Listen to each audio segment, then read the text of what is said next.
Ja, für mich ist 100 Jahre Komet Menschen, Ideen, Werkzeuge, Lösungen. Ja, das passt für mich, weil es ja eigentlich unseren Geist hier drin verkörpert. Ne? Der Körper, der Geist, sage ich jetzt einmal, von Komet ist eine Lösung zu finden für den Kunden. Kundennutzen steht ganz vorne.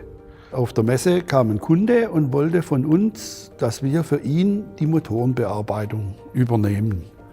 Und das ganze Paket beinhaltete nicht nur das Bohren der Zylinderbohrung, also der Kolbenbohrungen, sondern wir mussten auch einen Fräser liefern. Und der Fräser musste aber eins machen, das war, was man seither noch nicht kannte, nämlich die Späne vom Werkstück wegsaugen. Das Problem ist, jeder Motor hat ja Kühlkanäle. Der hat ja einen Kühler vorne drin und da läuft der Wasser um diese Zylinder rum, etc. pp. Und wenn die Späne bei der Bearbeitung da reinfallen, kriegen sie die schier nicht mehr raus. Sie können sie nicht hundertprozentig sicher entspannen. Und um diese Späne rauszubekommen, müssen sie erst gar nicht reinfallen lassen. Und das war die Idee von dem Fräser. Ich erkläre es immer gern mit dem Vakuum im Physiksaal.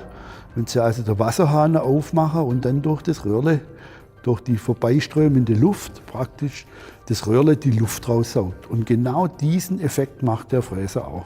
Deswegen ist da vorne die Kühlmittelumlenkung drin und lenkt den Strahl in diese Schaufel des Fräsers hinein und saugt somit von der Stirnseite die Späne praktisch weg vom Werkstück.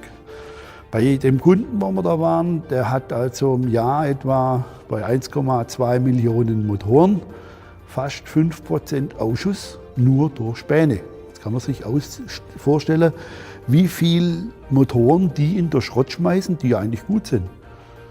Und genau das war eigentlich der ausschlaggebende Effekt oder der ausschlaggebende Punkt, warum wir diesen Fräser als mehr oder weniger als Saugfräser ausgelegt haben.